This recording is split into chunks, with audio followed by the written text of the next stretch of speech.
ఏ point మీద చూసి ఓటేయమని చెప్పి అప్పీల్ చేయగలుగుతారు?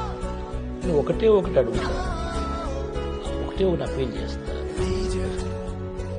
ఇన్ఫ్యాక్ట్ నాకు ఓటు వేయని వారిని కూడా నేను ఇదే విజ్ఞప్తి చేస్తాను.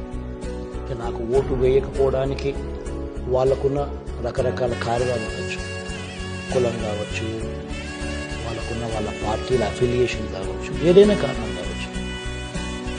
బట్ వాళ్ళందరికీ కూడా నేను విజ్ఞప్తి చేసేటప్పుడు ఒకసారి మీరు ఇంటికి వెళ్ళండి, మీ భార్యతో మాట్లాడండి, మీ ఇంట్లో మీ అవ్వాతాతలతో మాట్లాడండి, మీ ఇంట్లో ఉన్న మీ పిల్లలతో కూడా మాట్లాడండి. చిన్నపిల్లలు కదా, ఓటు లేదు కదా అని వాళ్ళను పక్కన పెట్టద్దు. వాళ్ళ అభిప్రాయం కూడా తెలుసు. ఇంట్లో ఉన్న ఆడపడుతులతో అందరితో మాట్లాడండి. ఎవరి వల్ల మీకు మంచి జరిగింది,